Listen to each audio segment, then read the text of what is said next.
Menteri Kesehatan Budi Gunadi Sadikin membantah pemerintah akan menghapus kelas 1, 2, dan 3 dalam program BPJS Kesehatan. Menkes menyebut aturan jaminan kesehatan yang baru mengatur penyederhanaan standar kelas layanan BPJS Kesehatan. Menkes menyatakan kelas BPJS tidak dihapus, tetapi standarnya disederhanakan. Budi Gunadi menegaskan pemerintah berupaya meningkatkan kualitas layanan BPJS Kesehatan. Nantinya, pengguna BPJS kelas 3 akan naik ke kelas 2 dan kelas 1, sehingga diharapkan layanan kepada masyarakat akan lebih baik.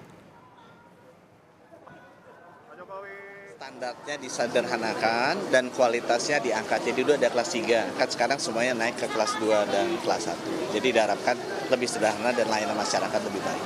Nanti Permenkesnya sebentar lagi keluar sesudah Bapak Presiden tanda tangan. Kapan tuh Pak ditandatangani? Masuk ke saja belum tanya. Nah, jadi kami tegaskan lagi ya saudara, tidak ada penghapusan kelas di BPJS Kesehatan. Hanya saja nanti sistemnya jadi sederhana karena hanya ada satu jenis kamar yang disebut kamar rawat inap standar alias KRIS. Nantinya seluruh rumah sakit yang menerima BPJS harus memiliki satu kamar standar yang sama yang kriterianya sudah ditetapkan oleh pemerintah. Nah, total ini ada 12 kriteria. Kita lihat satu persatu. Nah, ini yang pertama nih saudara, ini bangunannya tidak boleh punya tingkat porositas yang tinggi. Nah, ini yang mengakibatkan jumlah debu dan mikroorganisme dan ini erat kaitannya dengan kelembaban dan jamur di sebuah gedung. Kenapa porositas jadi nomor 1? Nah, karena kalau gedungnya lembab dan berjamur, orang yang dirawat nantinya jadi nggak sembuh-sembuh. BPJS malah bisa makin boncos. Ini masih erat kaitannya dengan kesehatan kamar. Nah, kriteria yang lain adalah ventilasi udara. Nah, ini ventilasi ini minimal adalah 6 kali pergantian udara per jam.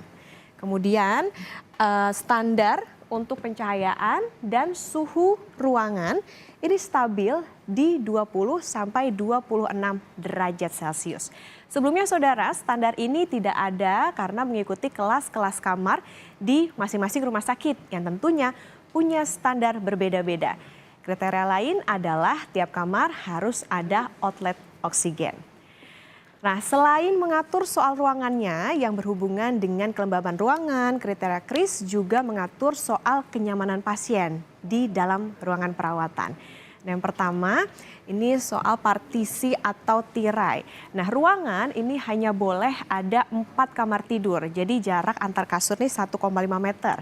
Di tiap tempat tidur, ini harus ada kelengkapan seperti bel untuk kontak perawat dan juga nakes alias atau nakas maksud kami alias lemari. Nah, tiap kasur juga harus dipisahkan dengan tirat atau partisi dengan rel yang menempel di plafon atau menggantung. Kemudian kamar mandi di dalam ruang rawat inap dan harus punya standar aksesibilitas bagi pasien. Dan terakhir saudara, ini ruangannya terpisah. Jadi ada kriterianya usia, jenis kelamin, kemudian juga penyakitnya. Ini nantinya akan terbagi jadi termasuk juga tadi jenis penyakit infeksi dan juga non-infeksi.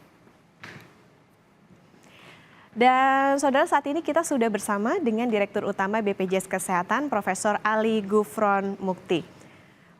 Prof. Gufron, selamat pagi. Selamat pagi Mbak Okta. Ya, Prof. Gufron, jadi ini banyak yang bertanya nih, penerapan kelas rawat inap standar di BPJS Kesehatan ya. Ini apakah nantinya akan menghapus sistem kelas yang ada, tapi memang ternyata tidak kan. Nah, Bapak juga sempat menyebut bahwa kelas-kelas itu adalah masalah non-medis. Ini maksudnya gimana Prof. Gufron? Iya, jadi satu bahwa tidak betul ya semua kelas dihapus itu dan Perpres 959 itu tidak ada tuh pasal-pasal menghapus kelas gitu. Itu yang pertama yang banyak beredar seperti itu. Yang kedua tentu sebagai dokter ya atau tenaga medis itu melakukan pelayanan ya dalam memberikan pelayanan. Kebetulan saya itu mantan dekan kedokteran dia DFK UGM dulu, demikian juga ketua dekan-dekan kedokteran seluruh Indonesia. Kita selalu menyumpah tidak boleh memberikan pelayanan ya terutama secara medis itu berbeda berbasis pada suku, agama ataupun status sosial ekonomi. Dia peserta BPJS atau tidak BPJS ya. Kalau operasi mungkin kalau orang miskin separuh, kalau tidak miskin utuh itu nggak boleh ya. Ya baik, jadi nantinya rawat inap standar itu, sarana sama prasarana atau fasilitasnya ini akan seperti apa, Prof. Gufron? Apakah memang ada standarisasinya? Misalnya tadi dalam satu ruangan ini kan ada 4 kamar, nah itu akan sama semua atau seperti apa untuk seluruh kelas di, BPJS? Iya, tadi tadi kan disampaikan ada 12 kriteria yang dipakai untuk menentukan kamar yang terstandarisasi atau KRIS ya, yaitu kamar rawat inap standar itu ya. Nah, tetapi tentu bagaimana sebetulnya nanti mengenai paket manfaatnya, tarifnya, iurannya sebelum ditanya nih, itu didasarkan pada evaluasi dulu. Evaluasinya seperti apa, lalu nanti akan ditetapkan, gitu. Hmm. Jadi nanti nunggu dari evaluasi dulu baru nantinya akan diterapkan. Nah ini sebetulnya kalau dasar dari penerapan KRIS ini apa sih Prof. Gufron? Jadi sekarang ini semua tetap sama ya, seperti biasanya gitu. Nah, untuk diketahui peserta yang banyak ya, itu selain PBI, peserta bantuan iuran dibayari oleh pemerintah, adalah mereka yang peserta penerima upah atau punya gaji gitu ya. Nah, itu baik ASN, TNI, Polri, atau perusahaan seperti Kompas dan lain sebagainya, itu ikut menjadi peserta dan bayarannya, iurannya sama dalam bentuk persentase, yaitu 1% dibayar oleh pegawai, 4% oleh pemberi kerja. Begitu. Sehingga ya untuk khusus yang kita bicarakan ini seringnya itu untuk mereka yang bukan terima upah, nggak ada upahnya, penghasilannya nggak tentu gitu. Nah, ataupun juga bukan pekerja yang biasanya, mohon maaf, nah itu ada kelas 1 ya bayarnya 150.000, kelas 2 100.000, kelas 3 itu harusnya 42.000, disubsidi 7.000, jadi 35.000 bayarnya begitu. Jadi ini yang itu jumlahnya tidak terlalu banyak begitu. Berarti artinya kan, anggarannya masih sama ya Prof. Gufron ya. Nah ini artinya ada sistem subsidi silangkah bagi mereka kan biasanya kalau bayarnya kelas 1 gitu, berarti kan nanti akan tetap bayarnya, sesuai dengan yang sudah diterapkan sebelumnya. Nah ini ketika nantinya diberlakukan KRIS, tetap samakah atau seperti apa? Nah, untuk sampai grace sekali lagi nanti kan dievaluasi ya. Tetapi sampai sekarang ini ya mungkin beberapa bulan ke depan itu masih tetap sama ya, semuanya sama seperti yang berlaku sekarang ini ya. Nah, untuk grace itu kan disebutkan di situ 30 Juni 2025. Nah, nanti 1 Juli itu diharapkan untuk bisa ya menerapkan kamar yang kelas standar rawat inap tadi.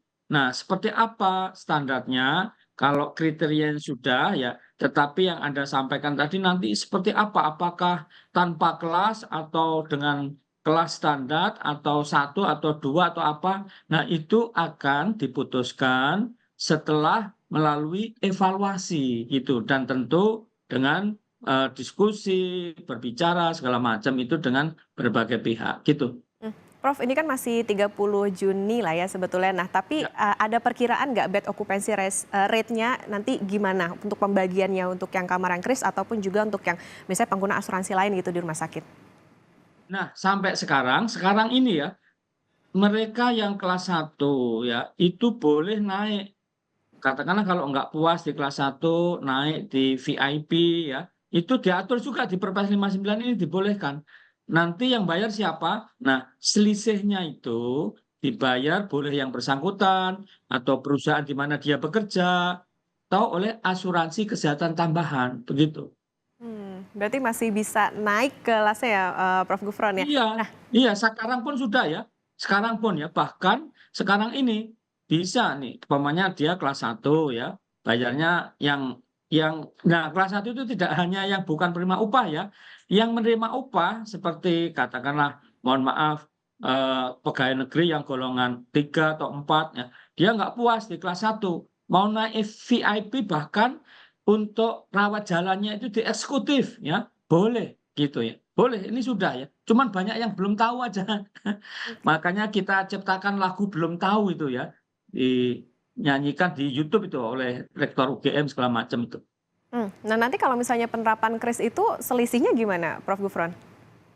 Ya, tentu bisa kalau dia naik ya, mestinya ya sama yang diatur itu di dalam Perpres 59 ini. Nah, dia bisa membayar sendiri atau dibayari perusahaan atau ya beli asuransi komersial tambahan ya. Yang jelas bahwa public private partnership, jadi kerjasama antara pemerintah dan swasta itu penting ya untuk membiayai keseluruhan biaya yang diperlukan. Jadi orang banyak tidak tahu bahwa kesehatan itu mahal ya. Dikira kesehatan gratisan murah, itu salah konsep ya. Bahwa kita harus menjaga kesehatan karena kesehatan itu mahal. Kalaupun sudah terjadi satu sakit ya, maka harus ada yang membiayai. Makanya orang bijak mengatakan health is not everything, but without health everything is nothing. Kesehatan bukan segala-galanya, tanpa kesehatan segala-galanya tidak ada artinya. Maka sebagai bangsa haruslah masyarakatnya itu sehat, gitu. Oke, Prof. Tapi kalau dilihat dari anggarannya ini, mungkin buat informasi juga, penyakit yang paling banyak menguras kantong BPJS Kesehatan itu apa sih, Prof? Ya, itu bisa kita kelompokkan beberapa yang menghabiskan dana besar ya. Contohnya umpamanya yang terkait dengan kardiovaskuler. Jadi termasuk untuk jantung, untuk stroke ya, atau cancer ya. Ini banyak ya. Demikian juga ya untuk gagal ginjal ya, cukup banyak ya dan lain sebagainya ya. Seperti thalassemia dan lain sebagainya. Jadi itu yang secara keseluruhan itu hampir 30 triliun ya. Oke, berarti besar juga ya, Prof, ya untuk anggaran di Ya, besar. penyakit-penyakit tersebut. Iya, untuk diketahui karena kepercayaan masyarakat, jadi BPJS itu tahun kemarin tambahannya saja yang kami bayarkan ke rumah sakit dan klinik itu 45 triliun tambahannya saja ya. Karena apa? Karena masyarakat pada berbondong-bondong sekarang percaya kepada BPJS lalu pakai. Bahkan ya baru 3 minggu, 4 minggu yang lalu kami diundang di Washington ya bersama Pak Menkes juga.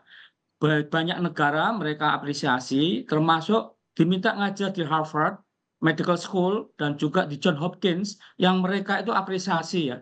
Baru beberapa jam yang lalu ya, belum 24 jam, kami dari Korea Selatan itu mereka mengundang khusus dan membiayai kita untuk cerita gimana pengelolaan BPJS kok bagus gitu. Gitu ya. Oke, baik. Berarti artinya ini masih menunggu bagaimana nanti evaluasinya ya, Prof-nya. Kemudian juga nantinya akan diterapkannya berarti adalah KRIS itu tadi, Kamar Rawat Inap Standar. Terima kasih Direktur Utama BPJS Kesehatan, Profesor Ali Gufron Mukti sudah bersama di Sapa Indonesia Pagi. Sehat selalu, selamat beraktivitas, Prof. Sehat selalu Mbak Okta.